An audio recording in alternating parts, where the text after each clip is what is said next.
रहा है, ये शॉर्ट चेन। तो कहने का मतलब ये कि सोपिफिकेशन का जो पहचान होगा उसमें ईस्टर जरूर होना चाहिए, ईस्टर ही हमको हेल्प करेगा लॉन्ग चेन फॉर्मेशन में। और तो मिथेनॉल को कंज्यूम करने के बाद इंसान के ऑप्टिकल सेल पे ये अटैक करता है। दैट इज द रीजन बहुत सारे लोग अगर इसको कंज्यूम करते हैं तो ब्लाइंड भी हो जाते हैं। हे बच्चा पार्टी, गुड मॉर्निंग, कैसे हो आप लोग। हम लोग कार्बन कंपाउंड्स के बारे में डिस्कस कर रहे थे, काफी कुछ हम लोगों ने डिस्कस किया। आज हम लोग जो है कुछ इंपॉर्टेंट एग्जांपल डिस्कस करेंगे। उसमें सबसे पहला है हमारा इथेनॉल।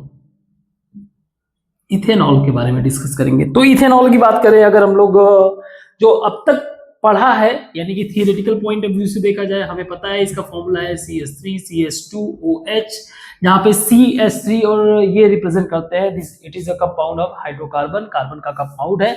OH रिप्रेजेंट कर रहा है कि ये अल्कोहल फैमिली से बिलोंग करता है। और ऐसा नहीं कि सिर्फ एक ही कंपाउंड है, ऐसे बहुत सारे अल्कोहल जिसके लास्ट में OH लिखा होगा, ऑल कंसीडर्ड या belong to the alcohol family. इतनी बेसिक बातें हमें पता है। बट आज जो हम लोग इसके बारे में डिस्कस करेंगे, इन सारे नॉलेज के एप्लीकेशन के पॉइंट ऑफ व्यू से डिस्कस करेंगे। तो इथेनॉल के बारे में अगर बात करें तो ये रूम टेम्परेचर पे लिक्विड के फॉर्म में होता है,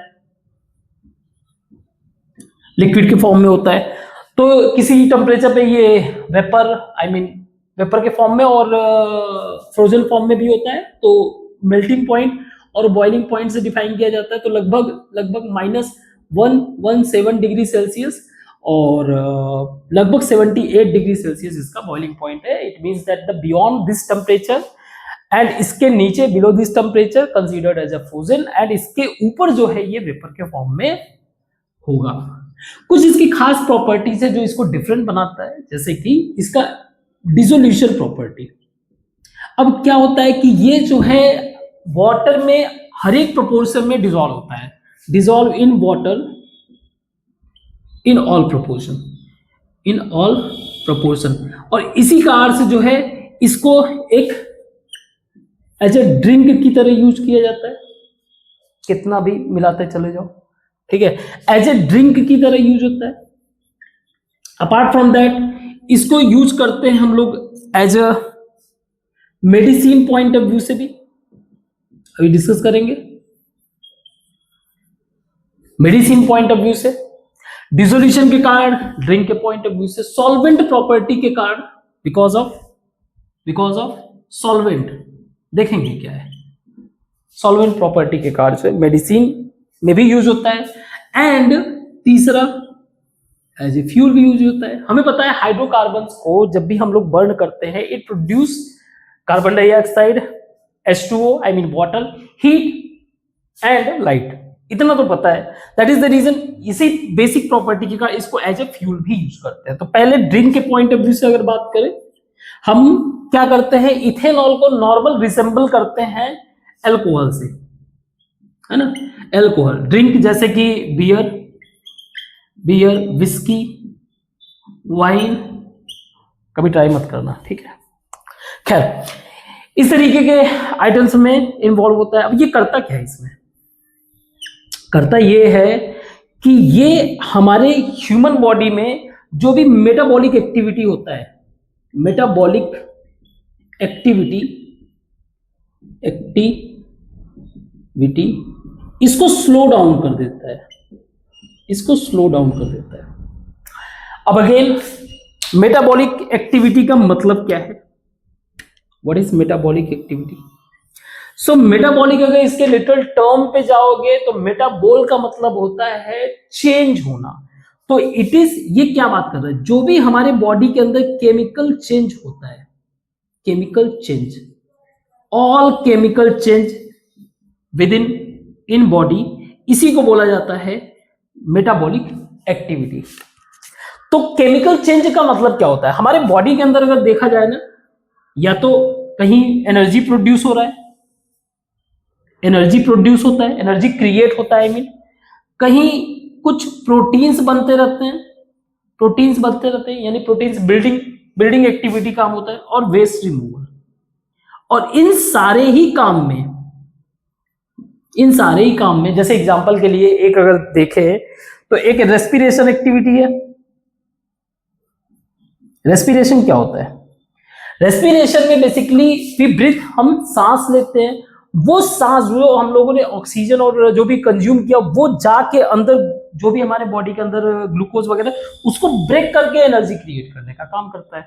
खैर इधर हम लोग नहीं जाएंगे, इसको समझेंगे पहले।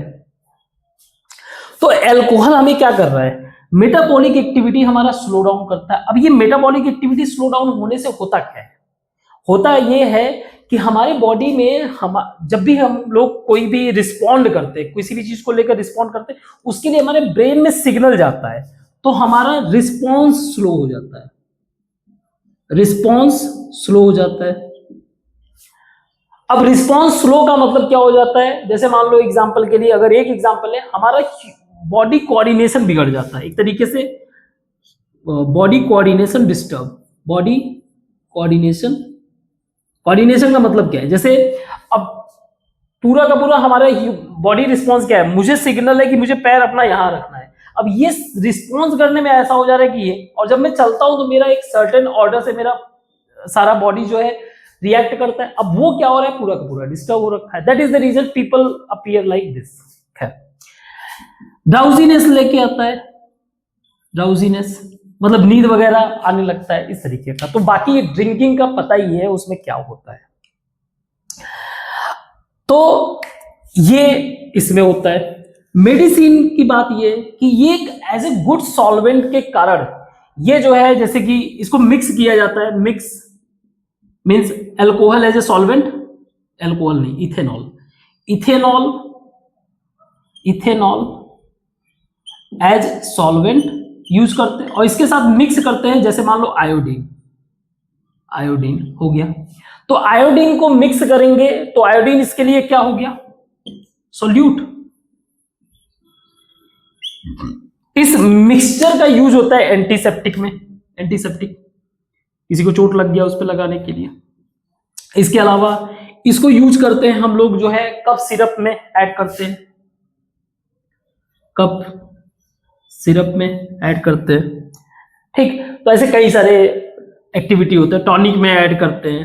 That is the reason cough syrup वगैरह पीने में जो है क्या होता है, इसको बोलते हैं इस टर्म, अगर हमारा सॉल्वेंट है ethanol, we call it tincture, tincture, ठीक है।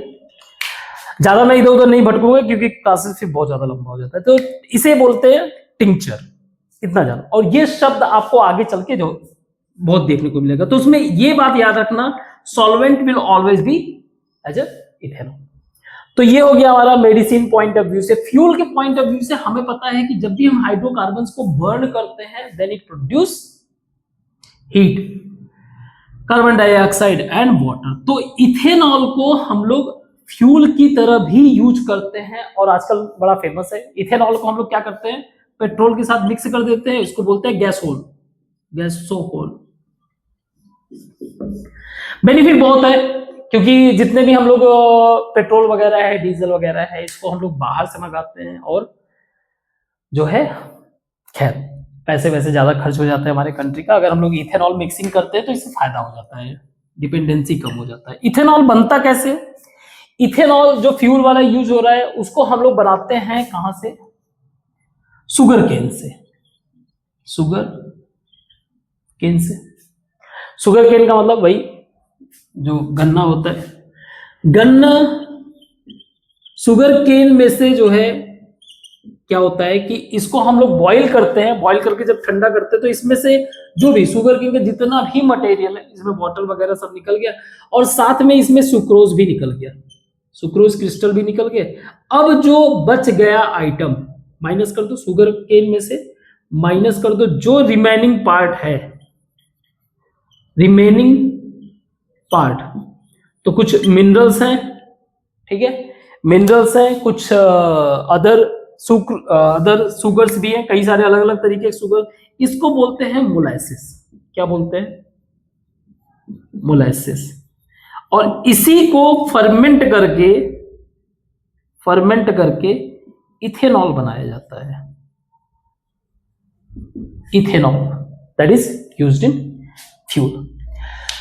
तो ऐसा नहीं है, मैंने कहा ना एल्कोहल फैमिली का ग्रुप है, तो ऐसा नहीं है कि सिर्फ इथेनॉल ही है, एक और भी है मिथेनॉल। अब सोचो ये तो चलो ठीक है, ये कुछ ना कुछ मेडिसिन पॉइंट ऑफ व्यू से फायदा ही कर रहा है। मिथेनॉल का फॉर्मूला क्या हुआ? CH3OH। सोचो कितना डेंजरस है ये। मिथेनॉल जो है, अगर कोई गलती से होता भी है, आप लोग कभी न्यूज फॉलो करोगे, देन यू विल फाइंड कि कुछ लोगों ने जो है गलत शराब पी लिया था। उसमें क्या हुआ कि इसमें बस ये एक कंपोनेंट नहीं है CH2 का। ये क्या होता है, बॉडी के अंदर जाने के बाद ये लीवर में मिथेनॉल बन जाता है। मतलब इसमें से क्या हुआ, एक हाइड्रोजन हटा दो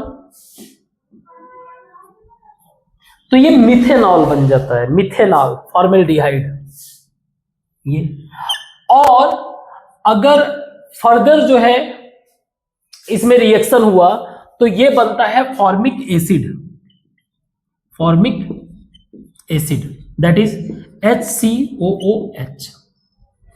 अब ये करते क्या है, मिथेनॉल, मिथेनॉल और फॉर्मिक एसिड, मैं रिएक्शन नहीं, मैं बस इसके कंपेयर करा रहा हूं कितना डेंजरस होता है। ये करता ये है कि जो हमारे सेल के अंदर प्रोटोप्लाज्म होता है, प्रोटोप्लाज्म। अब प्रोटोप्लाज्म में क्या होता है, बेसिकली हम पूरे सेल की ही बात कर रहे हैं एक तरीके से। उसके अंदर होता है साइटोप्लाज्म और साइटोप्लाज्म और न्यूक्लियस। अगेन मैं अभी इसमें डीप में नहीं जाऊंगा, अदरवाइज बहुत ज्यादा लॉन्ग क्लास हो जा रहा है। तो साइटोप्लाज्म, ये जो साइटोप्लाज्म है वो एक तरीके का जेली क्या है, मतलब थोड़ा सा लिक्विड और जेली टाइप का स्ट्रक्चर होता है, जेली कह लो। इसको क्या करता है, ये कोगुलेट यानी सॉलिड फॉर्म में कन्वर्ट कर देता है, फैट टाइप का सॉलिड फॉर्म में, जिसके कारण हमारा सेल ही पूरा का पूरा सेल ही बर्बाद हो जाता है। जब वो एनर्जी ही प्रोड्यूस नहीं करेगा तो ये क्या ही होगा, मतलब पूरा का पूरा ह्यूमन बॉडी डिस्टर्ब हो जाएगा। तो कहीं ना कहीं मिथेनॉल कंज्यूम करने के बाद इस तरीके की एक्टिविटी, यानी हमारा सेल डिस्टर्ब हो जाता है। अगर आपको इसमें समझ में नहीं आ रहा तो होता क्या है, बेसिकली ये प्रोटोप्लाज्म को कोगुलेट कर देता है, कोगुलेट। इसका मतलब क्या होता है, इसको सॉलिड फॉर्म में कन्वर्ट करना। अगर नहीं समझ में आ रहा तो आप, जैसे दूध का दही बनना, मिल्क कोगुलेट टू कर्ड। अगर ये भी नहीं समझ में आ रहा है तो जैसे एग होता है ना, एग को आप बॉईल करोगे तो उसके अंदर सॉलिड स्ट्रक्चर बन जाता है। तो इससे पूरे सेल का फंक्शन ही डिस्टर्ब हो जाता है। साइटोप्लाज्म में बेसिकली जो भी न्यूक्लियस से प्रोड्यूस होता है उसको एक तरीके से डिस्ट्रीब्यूट करने में हेल्प करता है। खैर इसमें डिटेल में अभी नहीं जाएंगे, हम लोग आगे पढ़ेंगे, अभी के लिए बस इतना समझो। तो मिथेनॉल को कंज्यूम करने के बाद इंसान के ऑप्टिकल सेल पे ये अटैक करता है। दैट इज द रीजन बहुत सारे लोग अगर इसको कंज्यूम करते हैं तो ब्लाइंड भी हो जाते हैं, और अगर थोड़ा और ज्यादा कर ले तो फिर डेथ भी हो जाएंगे। तो हाईली डेंजरस। इथेनॉल समझ में आया। इसका सिग्निफिकेंस अगर रिएक्शन पॉइंट ऑफ व्यू से देखा जाए, इथेनॉल, हमारा इथेनॉल मेन टॉपिक है, मिथेनॉल भी समझ में आ गया होगा। मिथेनॉल हमने एक रेफरेंस के पॉइंट ऑफ व्यू से लिया। तो इथेनॉल का सिग्निफिकेंस अगर हम देखें रिएक्शन के पॉइंट ऑफ व्यू से, तो जब हम लोग इसको सोडियम से रिएक्ट कराते हैं, एक सेकंड, जब हम लोग इसको सोडियम से रिएक्ट कराते हैं मिथेनॉल को, सॉरी इथेनॉल को, मिथेनॉल हमारा टॉपिक नहीं है, ठीक है। इथेनॉल को जब हम लोग सोडियम से रिएक्ट कराते हैं, we found sodium ethoxide. So basically उसे रिएक्ट कराने का पर्पज यही है कि हाइड्रोजन गैस प्रोड्यूस होता है और सोडियम इथो ऑक्साइड, जिसका फार्मास्यूटिकल इंडस्ट्री में बहुत ज्यादा यूज है। जैसे होगा क्या, अगेन रिएक्शन बैलेंस नहीं करूंगा, बस समझने के लिए। हमने क्या किया, रिएक्शन विद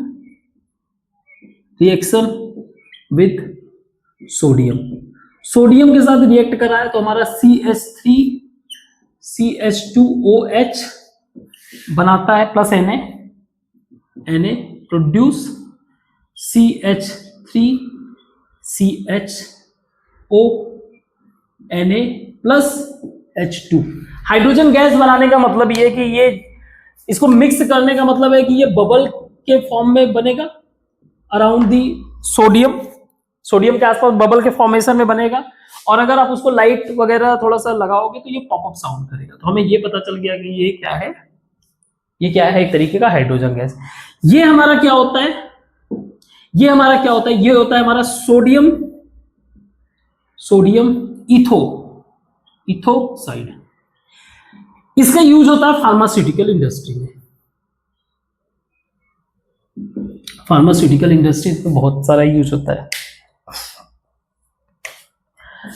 इसके अलावा हम लोग क्या करते हैं, सोडियम को इथेनॉल को एसिड के साथ मिक्स करते हैं, दैट इज H2SO4 के साथ मिक्स करने पे ये बनाता है एथीन। क्या करता है, अभी हमारा क्या है, CH3 CH2OH, ये हमारा क्या है, ये है हमारा सेचुरेटेड कार्बन। तो H2SO4 के साथ मिक्स होने पे ये क्या हो जाता है, अनसेचुरेटेड एथीन बनाता है। और प्लस साथ में क्या निकलेगा इसके, H2O। अब इसका क्या यूज है, एथीन का बहुत मेजर यूज है। एथीन ही जो है फंडामेंटल रॉ मटेरियल होता है, फंडामेंटल रॉ मटेरियल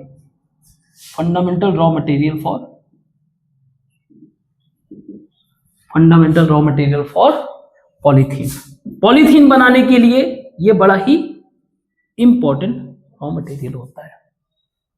हमने फ्यूल के भी बारे में डिस्कस किया कि कैसे इसको एज ए फ्यूल यूज किया जाता है। अब क्योंकि इसको ड्रिंकिंग में भी यूज होते हैं, तो एक बात इसको भी ध्यान रखते हैं कि हम लोग जब फ्यूल के साथ मिक्स करते हैं एज ए जब फ्यूल, या फिर हम लोग किसी भी इंडस्ट्री में इंडस्ट्रियल पॉइंट ऑफ व्यू से अगर इथेनॉल को यूज कर रहे हैं, अगर इंडस्ट्री में इंडस्ट्रियल पॉइंट ऑफ व्यू से यूज कर रहे हैं, तो ये चीज इंश्योर करना रहता है कि इथेनॉल को ऐसे ना छोड़े, नहीं तो कोई भी ड्रिंक कर जाएगा। और वो भी खास बात सोचो, अगर ये पानी के साथ मिक्स है एक स्मॉल अमाउंट में ठीक है, लेकिन अगर आप प्योर पी जाओगे तो मर जाओगे। सो इंडस्ट्रियल पॉइंट ऑफ व्यू से देखा जाए तो क्या करते हैं, इसके अंदर हम लोग कुछ मिक्स करते हैं, जैसे कभी कभी मिथेनॉल मिक्स कर दें, मिथेनॉल भी मिक्स कर सकते हैं, और कभी कभी कुछ ब्लू कलर का डाई यूज कर देते हैं ताकि इसको सेपरेट किया जा सके। उसका रीजन ये है कि इथेनॉल एज ए इथेनॉल को अगर देखोगे आप सिंपली, तो इसका कोई कलर नहीं होता है, ये कलरलेस होता है, तो आपको पता ही नहीं चलेगा, आपको लगेगा कि पानी पी रहे हो। खैर, तो मिथेनॉल और इसमें डाई वगैरह मिक्स किया जाए ताकि इसको इजी वे से फिगर आउट किया जा सके। ठीक है, तो ये है इसका फंडामेंटल यूज। काफी चीजें हम लोगों ने डिस्कस किया। फ्यूल कैसे बनता है ये भी समझ में आया। फर्मेंटेशन क्या क्या होता है, क्या कर रहे हैं, मोलेसिस बना रहे हैं। मोलेसिस क्या होता है, मोलेसिस जब हम लोग उसी शुगर केन को बॉईल करके उसमें से सुक्रोज निकल जाए, सुक्रोज कैसे निकलेगा, सुक्रोज क्रिस्टल कैसे निकलता है ये भी आप समझ लो। जब हीटअप करते हैं तो धीरे धीरे, क्योंकि उसमें सुक्रोज का जो कंटेंट है वो सेचुरेशन से ज्यादा है। अब ये सेचुरेटेड क्या होता है, ये आपने पहले के क्लासेस में पढ़ा हुआ है। तो वो क्या होते हैं, क्रिस्टल के फॉर्म में निकलने लगते हैं बाहर, क्रिस्टल के फॉर्म में निकल गए तो जो रिमेनिंग पार्ट बचा वो मोलेसिस, उस रिमेनिंग पार्ट के साथ हम लोग फर्मेंट करते हैं। फर्मेंट के मतलब ये होता है कि जो माइक्रो ऑर्गेनिज्म होते हैं छोटे छोटे, विदाउट ऑक्सीजन क्या करते हैं उसको, क्या करते हैं उसको इथेनॉल में कन्वर्ट करते हैं। ठीक है, तो आई होप कि आपको इथेनॉल के बारे में समझ में आ गया होगा। ठीक, आगे डिस्कस करते हैं, इसको मिटाते हैं। तो सेकेंड हमारा जो है कार्बन कंपाउंड है, दैट इज इथेनोइक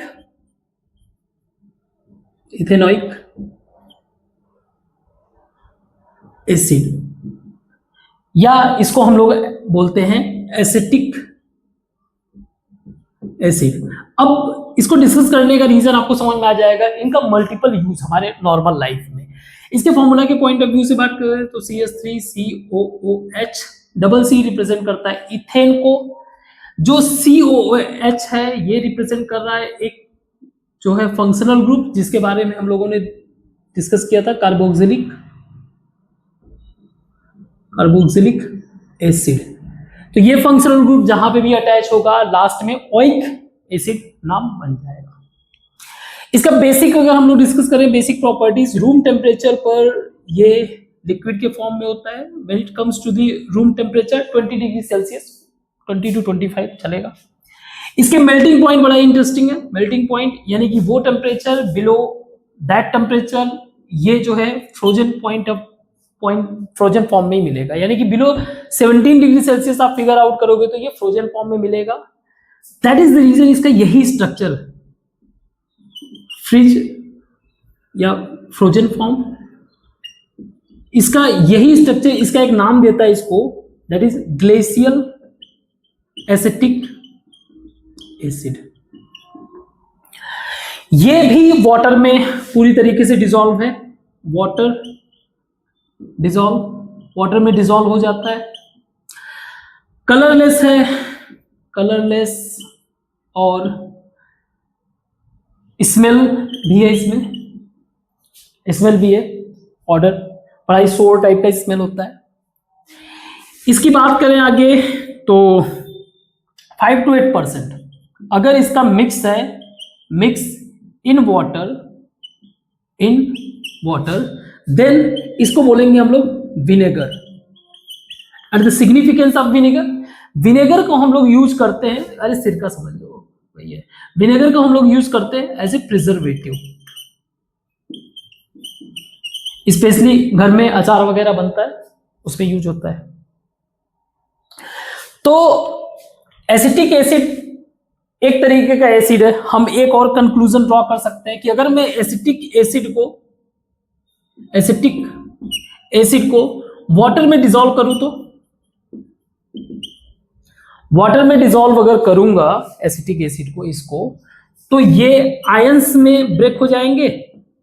जैसे हम लोग कई बार देखा कि जब हम लोग HCl को करते थे H प्लस और Cl माइनस बन जाता, ऐसे ही इसको भी अगर हम करेंगे तो CH3 COO minus plus H plus में कन्वर्ट हो जाएगा। बट अगर आप इसके pH को देखोगे, pH तो बहुत ही, pH अगर आपको मिलेगा लगभग 2 से 3 के आसपास मिलेगा, यानी कि एसिड तो है लेकिन ये वीक एसिड है। कैसा है? वीक एसिड है, ठीक है। बट इसका सिग्निफिकेंस बहुत ज्यादा है। कैसे? जब हम इसे इसी एसिटिक एसिड को इथेनॉल के साथ, इथेनॉल मतलब एल्कोहल के साथ, एल्कोहल लिख देता हूं थोड़ा, या चलो अभी इथेनॉल ही लिखते हैं। इथेनॉल के साथ H2SO4 के अंतर्गत, यानी H2SO4 के प्रेजेंस में, means work as a reactant, अगर इससे हम रिएक्ट करते हैं तो इसका फॉर्मूला क्या है? जैसे एसिटिक एसिड का CH3COOH प्लस इथेनॉल हम लोगों ने देखा, इथेनॉल हमारा क्या था? CH3CH2OH। इसके साथ जब रिएक्ट किए, खासकर कंसंट्रेटेड H2SO4 के पॉइंट ऑफ व्यू से, वो मतलब ये एज ए कैटलिस्ट हेल्प करता है इनको रिएक्ट कराने में, तो हमें मिलेगा क्या? मिल रहा है हमें ये, ध्यान से देखना, CH3COO C2H5 प्लस H2O। तो ये तो छोड़ ही दो, इसको बोलते हैं ईस्टर। क्या बोलते हैं? ईस्टर। अब अगर ईस्टर का केमिकल पहचान आप देखोगे तो आपको मिलेगा एक चेन टाइप का स्ट्रक्चर, हाइड्रोकार्बन का चेन मिलेगा, फिर उस हाइड्रोकार्बन के चेन के बाद एक C का फॉर्मेट मिलेगा, यानी कार्बन का इन्वॉल्वमेंट, ऑक्सीजन से डबल बॉन्ड बनाएगा, एक ऑक्सीजन से सिंगल बॉन्ड बनाएगा, उसके आगे फिर ये पहचान है किसका? ईस्टर का। अब ये ईस्टर क्यों जरूरी है? इसका एक और नाम है, हम लोग बताएं कभी, पहले ये समझो ये ईस्टर जरूरी क्यों है? क्योंकि इसका जो स्मेल होता है बहुत ही स्वीट स्मेल होता है, स्वीट स्मेल होता है। इसी स्वीट स्मेल के कारण इसको जो है परफ्यूम इंडस्ट्री में यूज किया जाता है, परफ्यूम इंडस्ट्री। आर्टिफिशियल फ्रूट्स, बहुत सारी चीजें आप खाते हो, है ना, वो सारी चीजें बनाने में, मेडिसिनल पॉइंट ऑफ व्यू से भी यूज होता है, मेडिसिन में भी यूज होता है, ये मेडिसिन में यूज हो गया। इसके अलावा पेंट में यूज होता है, नेल पॉलिश में यूज होता है। तो इसका यूज जो है बहुत क्या है? डाइवर्स यूज है। हम लोग क्या कर रहे हैं? ईस्टर बना रहे हैं। कैसे बना रहे हैं? एसिड को जब एसिड को एल्कोहल के साथ मिलाया, अगर इसको मैं जनरलाइज करूं सो आई कैन राइट कि एसिड मिक्स विद एल्कोहल, चलो इसको मैं जनरलाइज कर रहा हूं कि अगर मैं एसिड को एल्कोहल के साथ मिला दूं तो मुझे मिलेगा ईस्टर प्लस वाटर। और ईस्टर का यूज जो है ह्यूज है, बहुत ही डाइवर्स यूज है, और स्पेशली उसका जो स्वीट स्मेल है उसके कारण। इसी ईस्टर फॉर्मेशन के कारण इस प्रोसेस का नाम रखा गया, इस पूरे प्रोसेस का नाम रखा गया esterification. Esterification diverse level of use देखो आप, एस्ट्रीफिकेशन, इसको हम लोग फर्दर यूज करके कुछ और भी कर सकते हैं, उसके बारे में देखेंगे। तो हम लोग जो ये टॉपिक जो डिस्कस कर रहे हैं ना, उसी इसी पॉइंट ऑफ व्यू से डिस्कस है, क्योंकि इनका डाइवर्स यूज है हमारे जनरल लाइफ में। ठीक है, इसको मैं मिटाता हूं फिर आगे डिस्कस करते हैं। हम लोगों ने डाइवर्स एप्लीकेशन ऑफ ईस्टर का देखा, ईस्टर का डाइवर्स एप्लीकेशन, वैसे इसका एक और नाम है, आप बोल सकते हो एथिल एसीटेट। एथिल यानी कि इथेनॉल से एक्सट्रैक्टेड है, और एसीटेट रिप्रेजेंट कर रहा है एसिटिक से एक्सट्रैक्शन। सो आगे इसका फर्दर एप्लीकेशन ये है कि इसी ईस्टर को अगर हम लोग, इसी ईस्टर को एल्कली बेस से अगर हम लोगों ने इसको रिएक्ट कराया, यानी स्ट्रॉन्ग बेस के साथ अगर हमने रिएक्ट कराया, तो हमें मिलेगा एल्कोहल और प्लस मिलेगा सोडियम एसीटेट। सोडियम एसीटेट इसका लॉन्ग चेन, अभी समझाता हूं क्या है। जैसे हम लोग का ईस्टर का फॉर्मूला क्या था, CH3COO C2H5, और एल्कली बेस हम लोग सोडियम ले लेते हैं NaOH। तो हमें वापस से रिटर्न मिल रहा है एल्कोहल यानी कि C2H5OH, ठीक है, इसके साथ अटैच हो गया, और प्लस मिला हमें CH3COONA। सोडियम आपको पता है प्लस माइनस, तो एक तरीके का ये क्या बना रहा है, सॉल्ट। क्या बना रहा है, सॉल्ट, वो भी किसका, सॉल्ट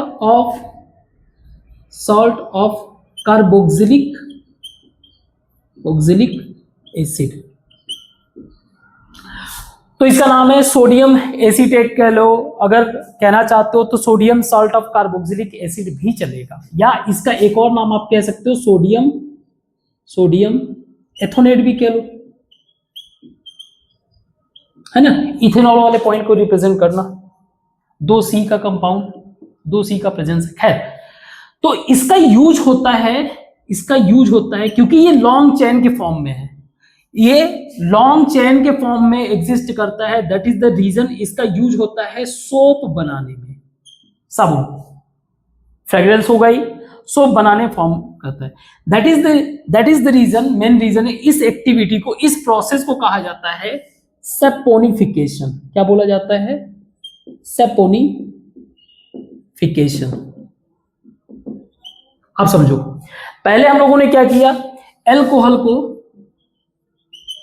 एल्कोहल को जो है किससे, एसिड के साथ मिक्स किया था, तो हमें मिला था ईस्टर प्लस वाटर। ये था हमारा एस्ट्रीफिकेशन। अब हमने ईस्टर को जो है रिएक्ट कराया किसके साथ, एल्कली बेस के साथ। अब हमें जो मिल रहा है वो मिल रहा है सोडियम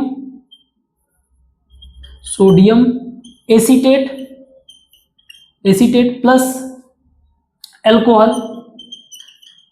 और क्योंकि इसका मेजर यूज होता है कहां पे, सोप इंडस्ट्री में, सोप फॉर्मेशन में, दैट इज द रीजन हम लोग इस एक्टिविटी को क्या कह रहे हैं, इस एक्टिविटी को हम लोग कह रहे हैं, इस वाले रिएक्शन को हम लोग कह रहे हैं सेपोनिफिकेशन।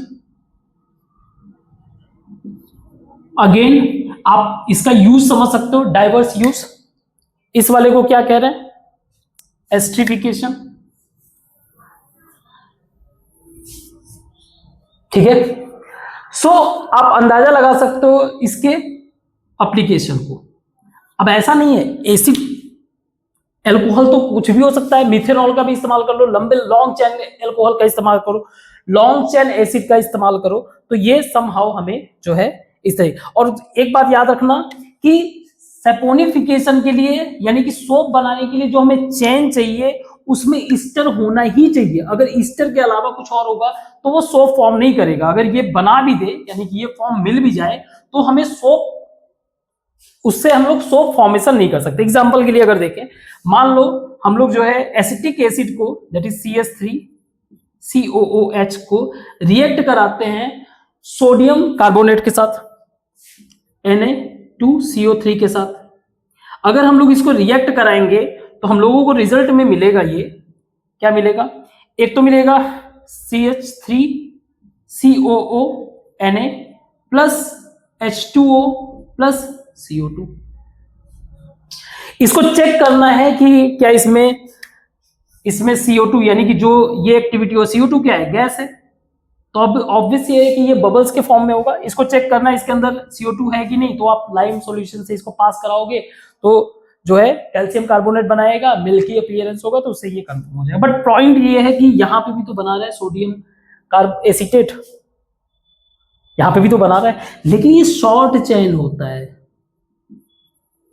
और इसका कहीं पे भी हम लोग सोप बनाने में इस्तेमाल नहीं कर सकते हैं, नहीं होता है। ऐसा नहीं कि इसका इस्तेमाल नहीं, अदर इंडस्ट्रीज में होता है, टेक्सटाइल में होता है, फूड में होता है, कई जगह होता है, लेकिन हम लोग सोप फॉर्मेशन में नहीं करेंगे। इसी तरीके से हम लोग इसको further CH3COOH plus NaHC3 sodium hydrogen carbonate से अगर रिएक्ट कराएंगे तो भी यही आएगा, हमें रिजल्ट में यही मिलेगा। बस रिएक्शन को हम लोग क्या कर रहे हैं, एक बैलेंस नहीं कर रहे हैं, ठीक है। तो अल्टीमेटली हमें क्या मिल रहा है,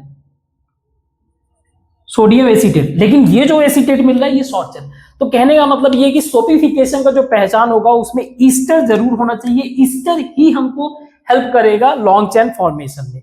और ईस्टर बनाने के लिए हमें क्या चाहिए, एल्कोहल और एसिड। तो long chain alcohol, long chain acid will give us Easter, Easter help us, ester react with the alkali base help us to give sodium acetate which further utilize in the formation of soap। और soap का इस्तेमाल कितना है बताइए। और इस process को कहते हैं सैपोनिफिकेशन, ठीक है। तो आई होप आपको आज का क्लास समझ में आया होगा। आज के लिए बस इतना ही रखते हैं, ठीक है। Okay, thank you.